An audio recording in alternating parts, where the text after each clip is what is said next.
नमस्कार सभी को। Myself doctor Rameshi Meena, assistant professor government PG college Gangapur city. बच्चों, हम कोटा विश्वविद्यालय द्वारा निर्धारित बीए पार्ट फर्स्ट ईयर के प्रथम प्रश्न पत्र यानी राजनीतिक सिद्धांत में राजनीतिक दलों का अध्ययन करेंगे।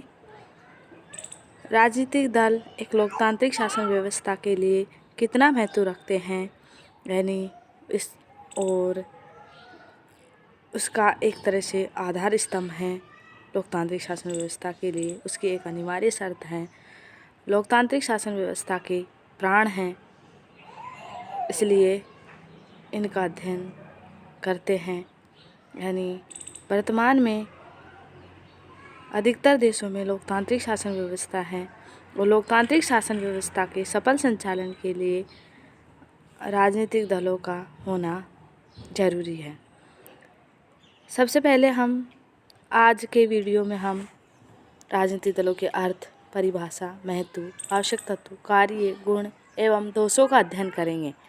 तो सबसे पहले हम राजनीतिक दल के अर्थ का अध्ययन करेंगे। राजनीतिक दल का अर्थ क्या होता है, यानी राजनीतिक दल क्या होते हैं। राजनीतिक दल लोकतांत्रिक शासन व्यवस्था के लिए नितांत आवश्यक है। राजनीतिक दल निर्वाचन व्यवस्था में भाग लेते हैं, बहुमत में आने पर सरकार का निर्माण करते हैं, अल्पमत में आने पर विपक्ष के रूप में शासन के मनमाने पूर्ण कार्यों पर अंकुश लगाते हैं।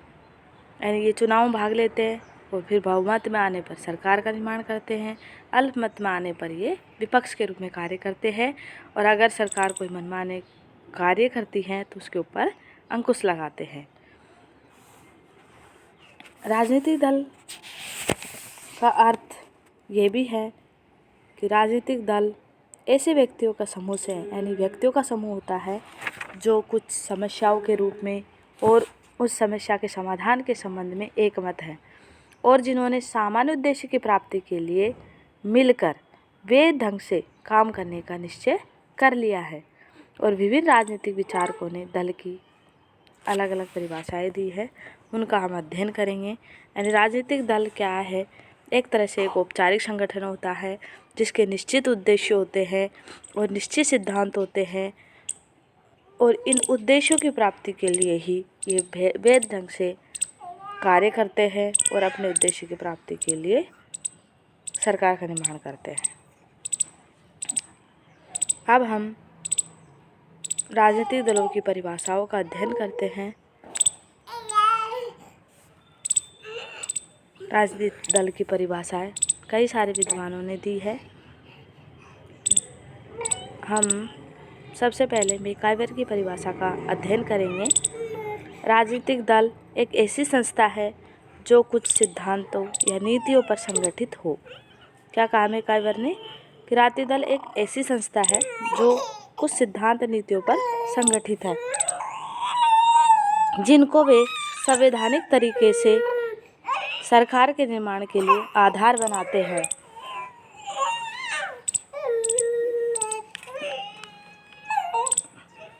दूसरी परिभाषा है बर्क की। बर्क ने राजनीतिक दलों के बारे में जो परिभाषा दी है वह इस प्रकार है। राजनीतिक दल ऐसे लोगों का समूह है जो किन्हीं ऐसे सिद्धांतों के आधार पर एकमत हो अथवा तथा अपने हितों के लिए काम करने के लिए एकता में बंधे हो। क्या कहा है बर्क ने, ऐसे लोगों का समूह है जो किन्हीं ऐसे सिद्धांतों के आधार पर एकमत होता है, जो अपने हितों के लिए काम करने के लिए एकता में बंधे होते हैं। ग्रीक राष्ट्र की परिभाषा, राजनीतिक दल ऐसे नागरिकों का समूह है जो राजनीतिक इकाई के रूप में कार्य करने तथा राजनीतिक विचारों पर सहमत हो और सरकार बनाना चाहते हैं। यानी ये नागरिकों का समूह है जो राजनीतिक इकाई के रूप में कार्य करते हैं, राजनीतिक विचारों पर सहमत होते हैं और फिर सरकार का निर्माण करना चाहते हैं। तो परिभाषा तो याद करनी पड़ती है और ऐसे कैसे लिखनी पड़ती है। इन तीनों की परिभाषाएं याद कर लेना। बर्क, गिलक्राइस्ट और मैकाइवर की, तभी जाके अच्छे नंबर मिलते हैं। अब इसके आगे हम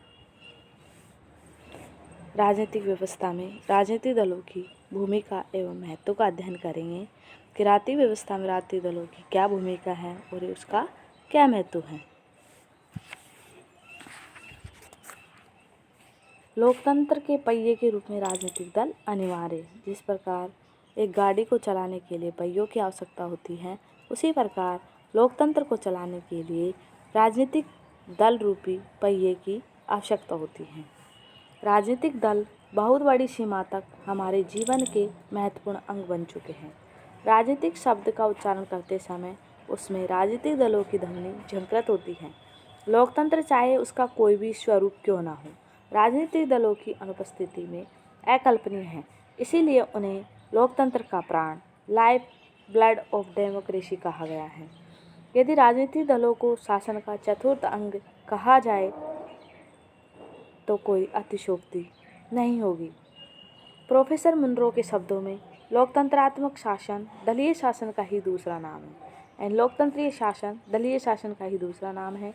विश्व के इतिहास में कभी भी ऐसी स्वतंत्र सरकार नहीं रही जिसमें राजनीतिक दल का अस्तित्व न हो। दल प्रणाली के बिना लोकतंत्रात्मक शासन प्रणाली कार्य नहीं कर सकती। शासन का चाहे संसदीय रूप हो चाहे अध्यक्षात्मक रूप, दल प्रणाली के अभाव में उसका क्रियान्वयन असंभव है। किसी भी शासन में हजारों लोग राज्य की समस्याओं पर सोचते हैं, किंतु जब तक उसके विचारों दृष्टिकोणों को दलीय आवरण द्वारा व्यवस्थित और क्रमबद्ध नहीं किया जा सकता, तब तक शासन निष्क्रिय ही बना रहेगा। वस्तुतः राजनीतिक दल राजनीतिक प्रक्रिया को जोड़ने, सरल करने, अस्थिर बनाने का कार्य करते हैं। राजनीतिक दल लोकमत के निर्माण तथा अभिव्यक्ति के सर्वोत्तम साधन हैं। वे अमूर्त मतदाताओं को मूर्त रूप देते हैं। वे निर्वाचनों में अपने प्रत्याशी खड़े करते हैं और अपने कार्यक्रमों, नीतियों का प्रचार कर मतदाताओं को प्रभावित करते हैं।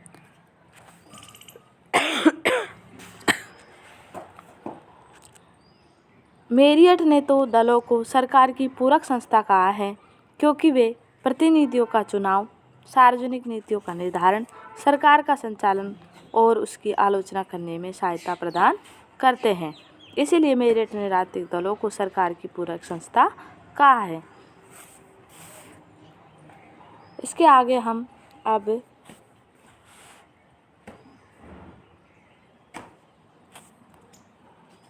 राजनीतिक दलों की विशेषताएं अथवा तत्वों का अध्ययन करेंगे।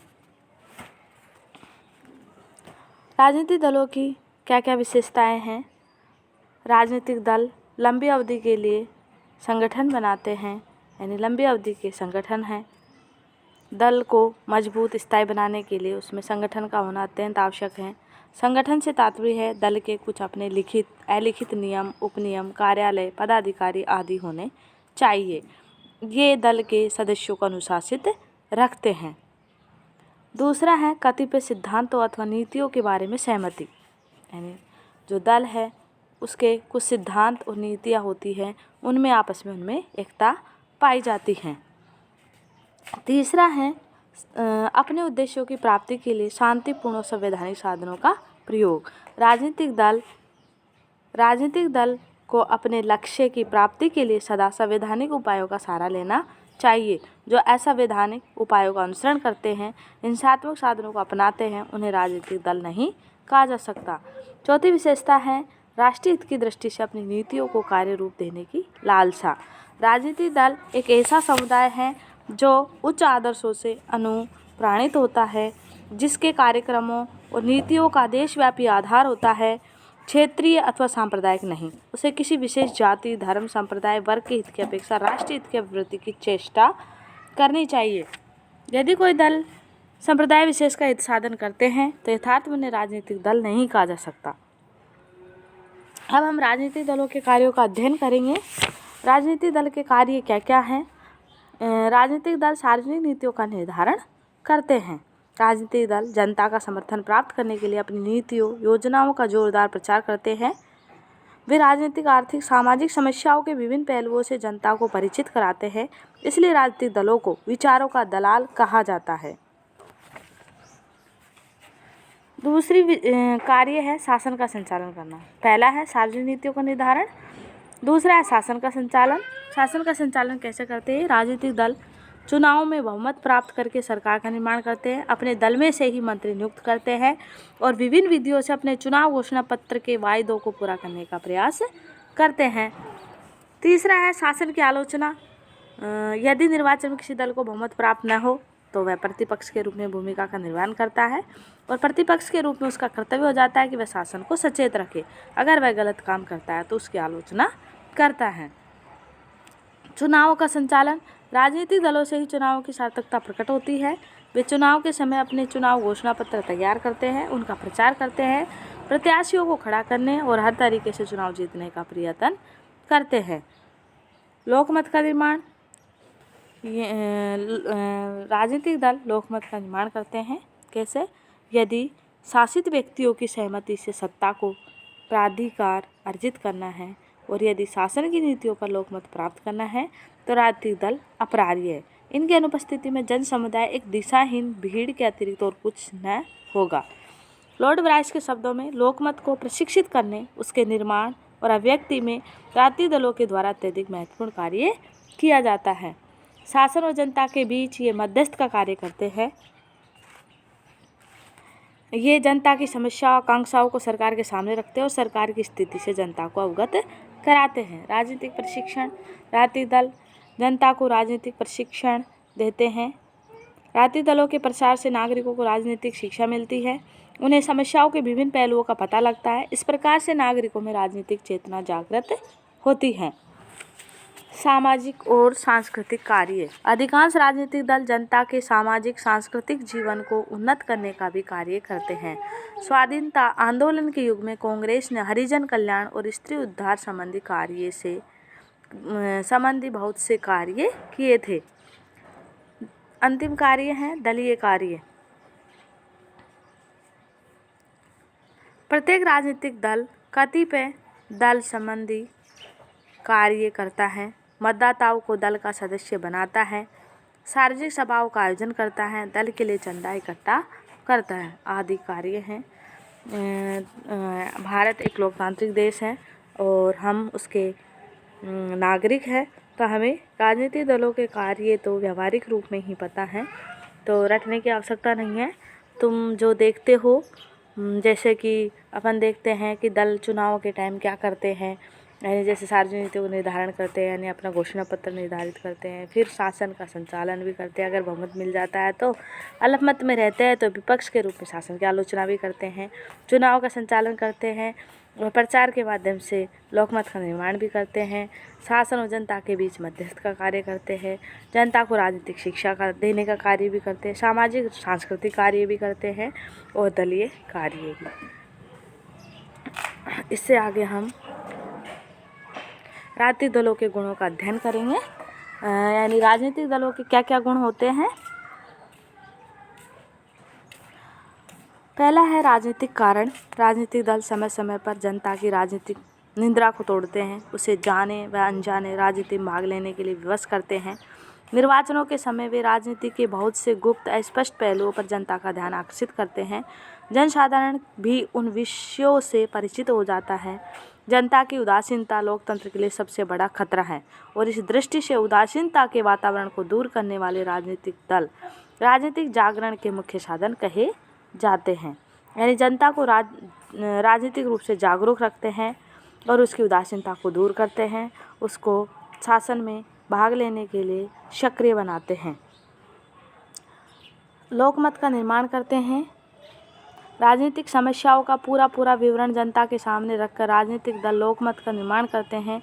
जनता के विचार अमूर्त होते हैं। समय समय पर अधिवेशनों, भाषणों द्वारा राजनीतिक दलों ने मूर्त रूप प्रदान करते हैं। वस्तुतः राजनीतिक दलों के कारण नागरिकों में राजनीतिक चेतना फैलती है, उन्हें राजनीतिक शिक्षा मिलती है। निर्वाचन को सरल बनाना। राजनीतिक दल निर्वाचन को सरल बनाने का कार्य करते हैं। निर्वाचनों को नियंत्रित प्रभावित करने का दूसरा दायित्व राजनीतिक दलों का ही है। शासन को क्रांति से बचाना। नागरिकों को वाद विवाद, विचार विमर्श का प्रचुर अवसर प्रदान करके क्रांति एवं निरंकुशता के अंकुरों को आरंभ में ही नष्ट कर देते हैं। शासन का संचालन तथा उसकी आलोचना। राजनीतिक दल शासन का संचालन करते हैं और उसकी आलोचना करते हैं। शासन की निरंकुशता पर प्रतिबंध। राजनीतिक दलों के अस्तित्व के कारण विधायिका में सुसंगठित विरोधी दल भी रहता है। विरोधी दल सरकार की गतिविधियों पर नियंत्रण रखता है। विरोधी दल सरकार की गलतियों के विरुद्ध आवाज़ उठाते हैं, वो देशव्यापी आंदोलन छेड़ देते हैं और लोकमत के आगे झुकने के लिए बाध्य कर देते हैं। विरोधी पक्ष को आलोचना करने की स्वतंत्रता देना इस बात की गारंटी है कि सरकार निरंकुश नहीं होगी। शासन के विभिन्न अंगों में सामंजस्य स्थापित करना। राजनीतिक दल शासन के विभिन्न अंगों में सामंजस्य स्थापित करते हैं। अध्यक्षात्मक शासन प्रणाली में जहां शक्ति विभाजन का सिद्धांत व्यवहार में पाया जाता है, राजनीतिक दल विशेष रूप से कार्यपालिका व्यवस्थापिका को एक सूत्र में बांधने का कार्य करते हैं। यदि दोनों के मध्य टकराव की स्थिति उत्पन्न होती है तो दल ही दोनों में तालमेल स्थापित करते हैं। संसदीय प्रणाली में भी दल व्यवस्थापिका कार्यपालिका के बीच कड़ी का काम करते हैं, वे उन्हें एक दूसरे से जोड़ते हैं। सामाजिक राजनीतिक सुधार। अनेक राजनीतिक दल ऐसे लोकहितकारी रचनात्मक कार्य भी करते हैं जिनका राजनीति से विशेष संबंध नहीं होता है। कई राजनीतिक दल समाज सुधार के बड़े बड़े कार्यक्रमों में भाग लेते हैं। उदाहरण के लिए भारत में कांग्रेस दल ने हरिजन उद्धार, स्त्री शिक्षा, मद्य निषेध आदि कार्यक्रमों को सफल बनाने में सक्रिय योगदान दिया है। जैसा अभी पिछली मोदी गवर्नमेंट सरकार ने स्वच्छता अभियान चलाया था, वह भी एक तरह से सामाजिक सुधार का ही कार्य है। राजनीतिक समस्याओं पर शोध। अनेक राजनीतिक दलों के अपने शोध विभाग होते हैं जिनमें महत्वपूर्ण समस्याओं पर अनुसंधान होता रहता है। कतिपय राजनीतिक दल विशेष समस्याओं का अध्ययन के लिए विशेषज्ञ समितियां भी नियुक्त करते हैं। इन समितियों के परामर्श से दल को अपने नीति निर्धारण में सुविधा होती है। इससे आगे हम राजनीतिक दलों के दोषों का अध्ययन करेंगे। राजनीतिक दल के दोष। राजनीतिक दलों के लाभों की विवेचना से यह निष्कर्ष नहीं निकाला जा सकता कि हम राजनीतिक दलों द्वारा राजनीति को कलुषित बनाने वाले कार्यों से बेखबर हैं। वस्तुतः जहाँ राजनीतिक दलों की उपयोगिता है वहाँ उनके दोष भी हैं। राजनीतिक दल जनता में द्वेष, कटुता पैदा करते हैं, यानी दुष्प्रचार करके देश की एकता पर आघात पहुंचाते हैं, सर्वोत्तम व्यक्तियों की उपेक्षा करते हैं, विरोध के लिए विरोध। दल पद्धति का एक स्वाभाविक परिणाम यह होता है कि विरोधी पक्ष उचित अनुचित पर ध्यान दिए बिना सरकार के कार्य का विरोध करता है। विरोधी पक्ष शासन के उन कार्यों की भी आलोचना करते हैं जो लोकहित की दृष्टि से अत्यंत आवश्यक हैं। ब्राइस के शब्दों में संसद एक राजनीतिक अखाड़ा बन जाती है जहाँ वाद विवाद और आपसी झगड़ों में जनहित भुला दिया जाता है। अधिनायकत्व को प्रोत्साहन दिया जाता है राजनीतिक दलों में के द्वारा। राजनीतिक दल भ्रष्टाचार को जन्म देते हैं। दलबंदी समाज में भ्रष्टाचार फैलता है। निर्वाचन में यह किन प्रकार अपने उम्मीदवारों को विजयी बनाने के लिए दल हर प्रकार के भ्रष्ट तरीकों का सहारा लेते हैं। अमेरिका में राजनीतिक लूट प्रथा या दलीय भ्रष्टाचार का प्रत्यक्ष उदाहरण है। व्यक्तिगत स्वतंत्रता का आनंद। दल व्यवस्था में पाया जाने वाला अनुशासन व्यक्ति की आत्मा तथा अंतःकरण की स्वतंत्रता को सीमित करता है। दल के सदस्यों को कई बार अपनी स्वतंत्र इच्छा को दबाना पड़ता है। उन्हें दलीय सचेतकों के आदेशों का पालन करना पड़ता है। आजकल दल संबंधी समस्त निर्णय उच्च स्तरीय नेताओं द्वारा लिए जाते हैं। इसलिए राजनीतिक दलीय व्यवस्था में व्यक्तिगत स्वतंत्रता का आनंद होता है। दल पद्धति गुटबंदी पैदा करती है। वाशिंगटन के शब्दों में यह जाति को दूषित ईर्ष्याओं से, झूठे भयों से एक दल की दूसरे दल के विरुद्ध शत्रुता उत्तेजित करती है। कभी कभी यह उपद्रव और राजद्रोह के जाल रचती है। दलबंदी से गुटबंदी की खतरनाक भावना मजबूत होती है। देशभक्ति का विचार पीछे पड़ जाता है और दलबंदी की भावना उग्र हो जाती है।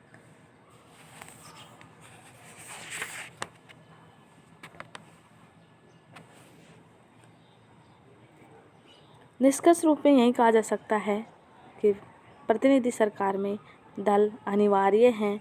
दल ही वैधानिक सरकार को जन समर्थन गति देकर उसे संचालित करते हैं। अतः उनके दोषों को दूर करना चाहिए। यानी राजनीतिक दलों में अनेक दोष होते हुए भी एक लोकतांत्रिक सरकार के लिए राजनीतिक दल अनिवार्य है। लोकतांत्रिक सरकार को चलाने के लिए उस को सही रास्ते पर आगे बढ़ाने के लिए लोकतंत्र का होना अनिवार्य है। लोकतांत्रिक व्यवस्था के लिए राजनीतिक दलों का होना अनिवार्य है। ओके बच्चों, थैंक्स।